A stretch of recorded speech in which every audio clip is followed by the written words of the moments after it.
అటువంటి గేట్లు ఎక్కారు కింద సీఎం గారింటిని కాపాడటానికి అని చెప్తా ఉన్నారు.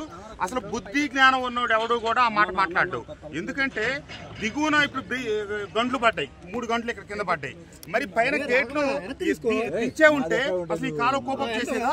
కొంత గేట్లు ఎత్తిన మాట నిజమే, ఎత్తకపోతే 40,000 క్యూసెక్లకు కెపాసిటీ ఉంది. అసలు ఇప్పుడు కనీసం అటుకొంత ఇటుకొంత వచ్చినందులో కొద్ది నీళ్లు వస్తేనే ఈ కట్టలు మొత్తం తెగిపోయింది. కాబట్టి జగన్మోహన్ రెడ్డి గారికి తప్పుడు సమాచారం ఇవ్వటం, ఈ సాక్షి పత్రిక సాక్షి ఛానల్ భారతదేశంలో ఇంత దరిద్రపు పత్రిక కానీ దరిద్రపు ఛానల్ కానీ ఉండదు. టెర్రరిజానికి సహకరించే గ్రూపుల కంటే ఈ ఛానల్ వల్ల ప్రజలకు తీవ్రమైన నష్టం జరుగుతుంది, ఆంధ్ర రాష్ట్రానికి తీవ్రమైన నష్టం జరుగుతుంది. జగన్మోహన్ రెడ్డి గారి కింద నేను 5 సంవత్సరాలు పనిచేశాను. ఇదే ప్రాంతంలో 2019లో కూడా వరదలు వచ్చినాయి కృష్ణానదికి. ఆ రోజు కొటికెలపూడిలో తాతయ్య అని ఒక పెద్ద వృద్ధుడు లంకలోకి వెళ్ళి చనిపోతే నేను 20 సార్లు కలెక్టర్ను ఫాలోఅప్ చేసి అతనికి నష్టపరిహారం ఇవ్వండి. ఈ రోజుకి రాలా. నేను మొన్న వరదల్లో చనిపోయిన 48 గంటలు గడవక ముందే కోటేశ్వరరావు అనే లైన్ మ్యాన్కి 32.5 లక్షల రూపాయలు 48 గంటల్లో పరిహారం ఇచ్చాం. అంతేకాకుండా మన నియోజకవర్గ మైలవరం నియోజకవర్గ పరిధిలో 5గురు చచ్చిపోతే ఆల్రెడీ రాత్రి ఒకళ్ళకి చెక్ ఇచ్చాం 5 లక్షల రూపాయలు. ఇప్పుడు మిగతా వాళ్ళకి చెక్కులు రెడీ అయి ఉన్నాయి. చంద్రబాబు నాయుడు గారి కింద ఆ రోజు జగన్మోహన్ రెడ్డి గారి కింద పనిచేస్తే ఏం జరిగింది, ఈరోజు చంద్రబాబు నాయుడు గారి కింద పనిచేస్తే ఏం జరుగుతుంది, ఇవన్నీ కూడా మాకు అర్థమైంది. ప్రజలు ఒక్కటే గమనించాల్సి ఉంది.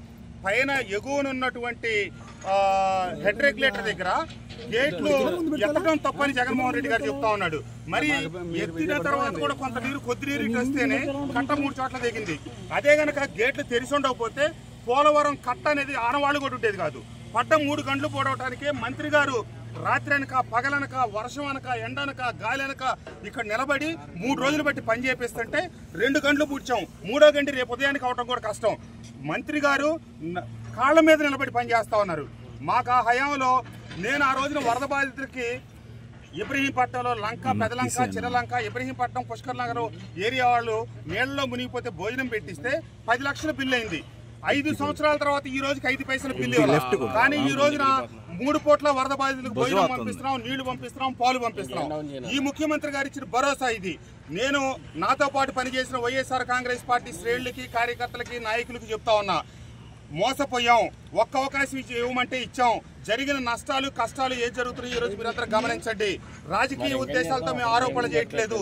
అటు ఇటు 2 పక్కలు చూసి చెప్తున్నాను. నాడు నేడు దయచేసి సాక్షి పేపర్ చదివి సాక్షి ఛానల్ చూసి వాళ్ళు చెప్పే కల్పితాలను నమ్మి రాష్ట్ర ప్రజలు మోసపోవద్దని చెప్పి ప్రజానీకానికి